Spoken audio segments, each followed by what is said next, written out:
Recording is started. Okay, Cardinals pitcher Adam Wainwright has joined us. Again, reminder, please use the raise your hand button and we will get started with questions for Adam. Derek Gould, St. Louis Post-Dispatch. Adam Potts was just in here and he said that at the end of the year, he said, you can't give up after that year. You can't walk away from that. How many people did you hear that from after how you pitched last season? Pretty much everyone. I'll tell you what's really awesome though is to hear that from guys like Ponce, guys like Gomber, Woody, that reached out to me and said, "Dude, you can't retire." And I appreciate that so much from the guys who are really on the doorstep of breaking in and making a name for themselves. They could be selfish guys, but they're not. They're team players, and they want us to succeed, and they want to see me do well, which I really appreciate. So, yeah, I heard that from a fair amount of people. It made me feel pretty nice.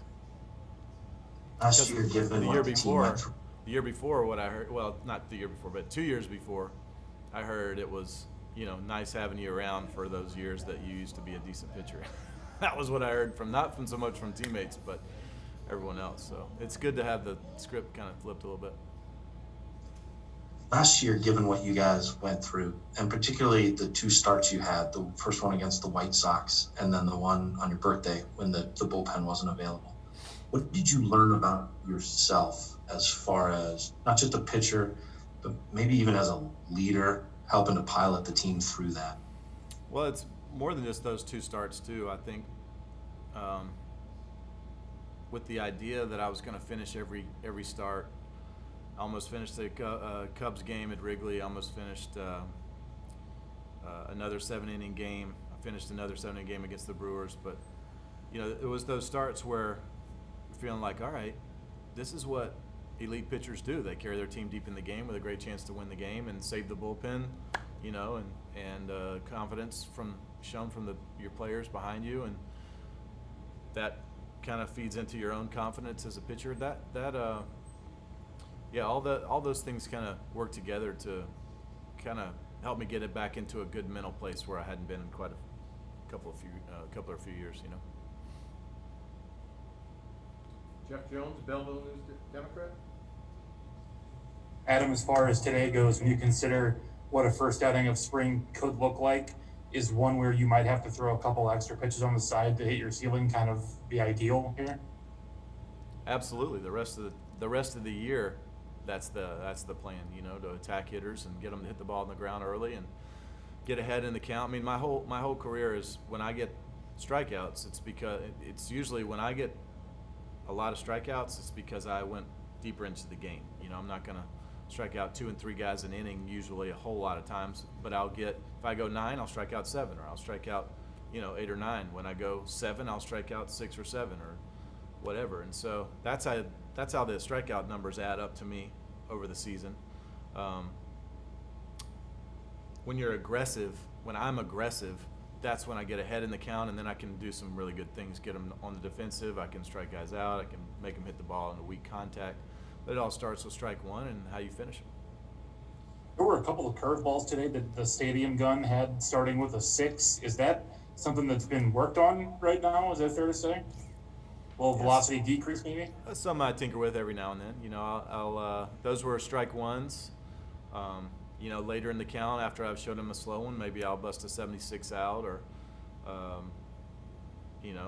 spin it a little bit harder here and there. But strike one, I can't imagine, even if they're facing me for the 400th time in a row, it's going to be hard to sit on a 68-mile-an-hour curveball, 66-mile-an-hour. KK just came over and goes, 68, not bad. Tomorrow I'm going to try to beat it. So we got a little competition in-house too, where we're working with. But I think it's cool when you can change speeds, change locations. It makes it a lot more complex for the hitter. Randy Carricker, ESPN 101 St. Louis. Hi, Adam. How you doing? All right, Randy. How are you? Doing well. Hey, along those lines, what you were just talking about, there's obviously a difference between a thrower and a pitcher. Are you a better pitcher now than you ever have been your entire career? I don't know. I used to be a pretty good pitcher too, man. 2014 was,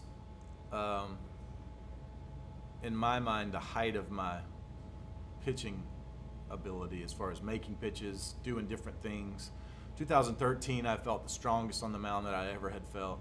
2009 and 10, I really felt compact, and my delivery was very consistent, and I was consistent on the mound. But 2014, I was 2 steps ahead of everyone usually and was able to make some pitches. So I'm certainly a better pitcher now than I was a few years ago. I'm getting back into a lot of the things that I used to do really well. And I think a part of that is just knowing yourself as a pitcher, knowing who I am, knowing what I'm going to bring to the table, and not trying to do too much with it. I think for a few years there, when I started to lose a little bit of my gas pedal, I was fighting, trying to keep up with, a Carlos or Lance Lynn or somebody who was throwing harder than I was, that was doing outs, making outs differently than I was making outs, and I tried to be somebody that I wasn't, maybe a little bit too much sometimes, and started being more of a thrower than a pitcher. Got away from what made me a good pitcher in the first place. So we're getting back to some of the things I used to do really well. When you talk to the young pitchers on this staff, do you ever bring up that sweet spot like you talked about 2014, where you're at the height of your physical and mental abilities? Well, that's the key. I mean, that one thing I'm working with a few of our younger starters is knowing who you are, but using the fire that you have inside of you to do cool things with it, rather than letting the fire burn up everything around you. It's a cool place to be when you're young. You have tons of ability, and you got all this moxie that you want to go prove to the world. That's a great spot to be in, but you got to be kind of under control and doing that. So those are kind of some of the things I'm working with. Okay, Derek Gould. Yeah, 2 questions if you permit me. One kind of coming off after that. After Jack's outing here in spring, you spent some time with him talking out there on the field, and I know that's pretty regular, but what were some of the things you were telling him about how to build away from or on that start? We had a great talk.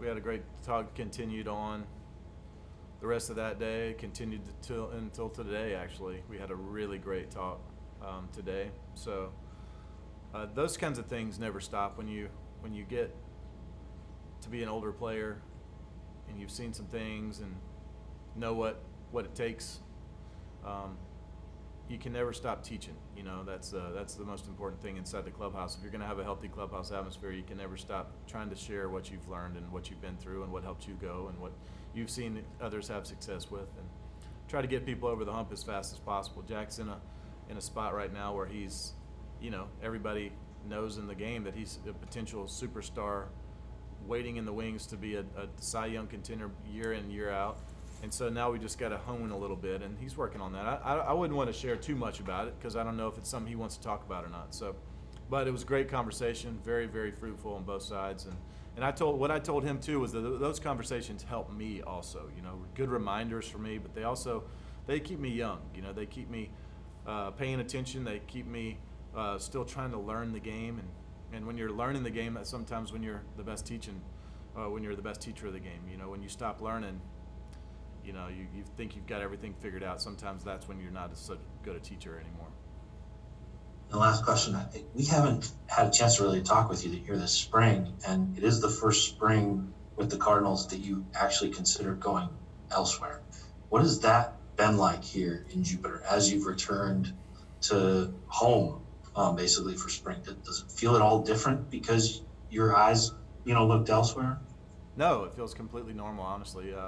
What is interesting is every now and then this spring training I'll see somebody that I know their name, just from being here forever, and say, hey, how you doing? How's your family? How's the off season? Blah, blah, blah, and have normal conversation and I walk away with that conversation going, if I had gone somewhere else, I wouldn't have known anybody. I wouldn't have known so-and-so's family and what their off season was like. It would have been a totally different start. Now, I'll be honest, part of that seemed kind of interesting to me, seemed kind of a new adventure, but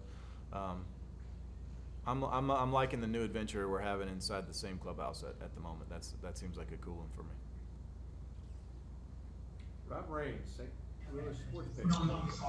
Adam, despite all the fact that you've done this for such a long time, is there still something special about the first start of the spring in your mind? You go out there and start this all over again? Yeah. I'll tell you what was really cool is I have, there's there's timing zones where I need to be in this spot before a game, and then I need to progress into this spot to be ready to get into this spot before I can go out and perform. And inevitably, the first time out there, before you really can learn how to control your emotions again, you know, and I've made this mistake countless times in the past, you go, oh, the heck with it, I'm just going to go, and, you know, I'm just ready to rock, and then you just walk outside, and then you start throwing a little bit too early, and then you're like, man, I'm too early, now what am I going to do? And it was fun to have those same kind of feelings come back today, but also to kind of squash it a little bit and be like, all right, I hear you, body, like I feel you trying to get going and do things you're not ready to do yet. Just relax. It's the first start. You're going to feel, I mean, I was talking through all this with myself. It was really fun.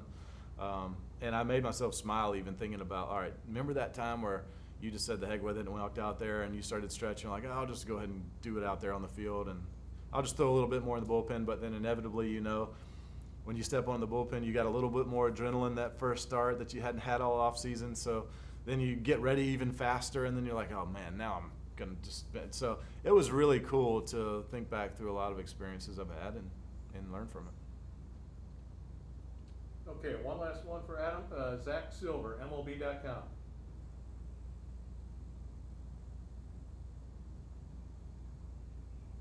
Can you hear me? Yeah, hi. Adam, since you brought him up, I'm curious, what did you learn from a guy like Gomber, and what do you think a team like the Rockies would see in him and, you know, want that to be kind of a central return for a trade like they're not a trade? What did you learn from him over these past 6 years or so? Have I been with Gomber for 6 years? I don't know if it's been that year, but I don't think it's been 6 Drafted years. in 2014. Huh? He was drafted in 2014, so maybe 4 or 5 years. A little less. Yeah, he's only been a few though in big league camp, you know. So, but he's a great competitor. He's got great stuff. He's got a great curveball.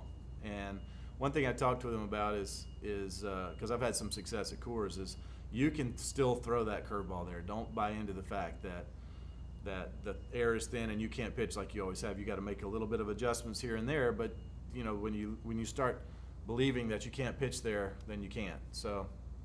I don't claim to be an expert on pitching in Colorado, but it is fun to talk through things like that with a young player who's very talented. He's got a great fastball. He's got a great cutter that he added 2 years ago, and now he's working that changeup and breaking ball too. He's very talented. He's got a great arm.